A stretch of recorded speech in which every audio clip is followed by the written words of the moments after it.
right. Well, it's 11:30, and I just wanted to welcome you guys to the live this Wednesday. I am Olivia Patchell, and today I am going to bring to you guys some information that was provided by our Family and Consumer Science Program Assistant, Sheila Gregory. She does provide information, research-based information, much like myself, in the areas of foods and nutrition. But additionally, she is the resident Medicare expert for the county. So she does provide Medicare counseling to those who are of Medicare age. So this open enrollment season, you might want to check her out. But on today's episode, she is going to give us some information about how to prepare fresh spring greens. We're going from the garden to the table with this recipe. The recipe is linked in the description. It takes you right to our website with the recipe and a little picture, so you can cook along with us. And if you are watching this live, just a reminder, you can chat with us, make some comments in the chat box, and we will answer any questions that you might have. Additionally, we would really love it if you would subscribe to our YouTube channel. If you ring the bell, you'll get notifications when we go live. And if you like the content, we'd love to get that thumbs up. There is an evaluation in the description box. If you could fill that out, that would really help us in developing content that you guys like to see and, just better serve you guys and provide information that you want to see. There is in the links in the descriptions to all of our social media, and there is a link for our website, and that is where you'll find Sheila Gregory's contact information. So if you have any questions, if you're watching this as a recording, you can contact Sheila Gregory. She's the Family and Consumer Science Program Assistant, and she provided us with this information. So what I'm really excited to do today is to take you guys out into the garden with Sheila. So let's get right on it. Here she is. So the first thing we need to do to prepare for our recipe is acquire our spring green. Sheila is actually going to do this by harvesting from the garden. She's going to harvest today turnip, Hanover's, and mustard greens. And you'll notice that Sheila's picking the leaves that look the best, remembering to start from the outside. You can either break the leaves off, or you can grab a handful of leaves and cut them using a knife or scissors. If you do not cut them at the root, the plant then will continue to grow and can be reharvested later. If you do not have access to a garden where greens can be harvested, try your local farmer's market, roadside stand, or grocery store. Hanover, turnip, and mustard greens are in the same family as cabbage, kale, and Brussels sprouts, meaning that they are dark leafy greens rich in vitamin K, A, and C. They are great to improve eye, heart, and bone health. They also work great as antioxidants and anti-inflammatories. Now that our greens have been harvested, we are ready to prepare them to be eaten. But first, we have to remove the stems and wash the leaves. To remove the stems, you can fold the leaves in half and either pull the stem off, or you can cut it using a paring knife. To cut the leaves from the stem, you'll need to remember to be careful using safe knife procedures.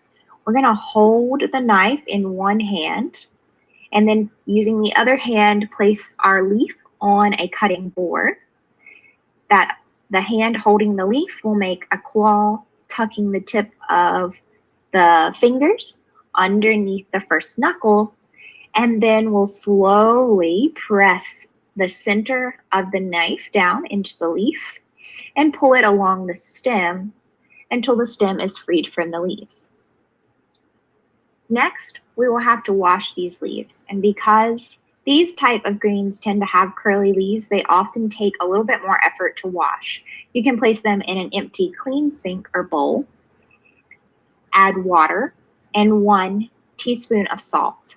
You'll want to let the leaves soak for about a minute to let the grit that's mixed in with the greens settle to the bottom. You may have to stir them using your hand or rub the leaves with your thumb to remove the grit caught in the curls of the leaves. You'll want to scoop them out and release the water from the sink or bowl. You want to rinse them a few good times to remove any excess salt or grit, and you may have to do this again if you still see or feel grit on the leaves. So now it's time to get cooking. First, we need to gather our ingredients. So you'll need 1 pound each of the Handover turnip and mustard greens. So that's what we're using today. This is a total of 3 pounds of greens, so you can substitute or alter the ratio that we have based on the type of greens that you have or that are available to you. We'll need 4 strips of bacon diced. This is optional, but does add flavor. 1 small onion chopped, also optional, but again, adding flavor. Half a teaspoon of fresh ground black pepper, half a teaspoon of salt to your taste. So you can add more or less. We are going to add 1 32-ounce container of low sodium chicken broth or vegetable broth. If you're like me, I tend to use the Better Than Bouillon paste or the bouillon cubes, and you can do that to make the 32 ounces of broth as well. You'll need to add 1 teaspoon of baking soda to your greens to help tender them, so we'll need to gather that as well.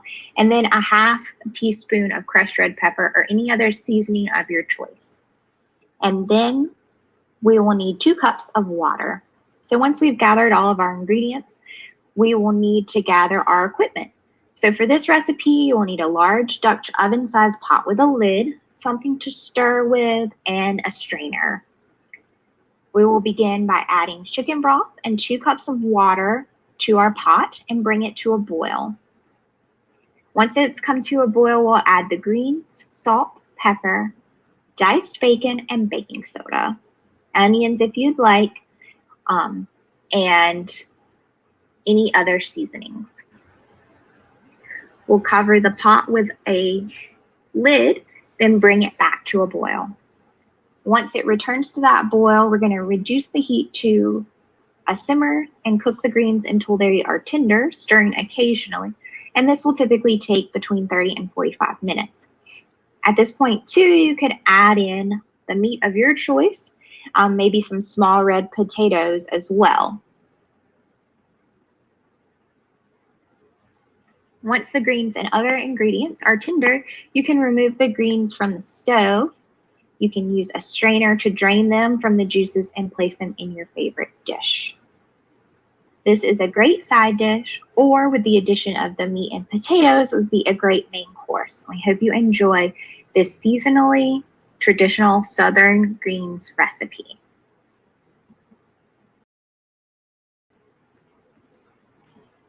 Well, that recipe sounds delicious that Sheila has shared with us.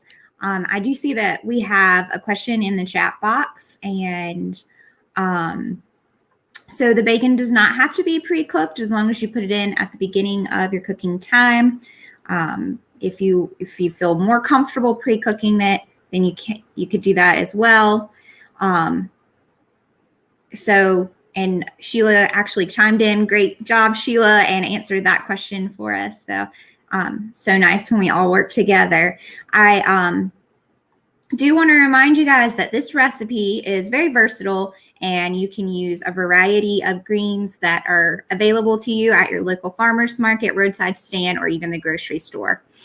The link for the recipe is in the description. It takes you right to our website. You can also check it out on our website at curatech.ces.ncs.edu. And that's really all we have for today.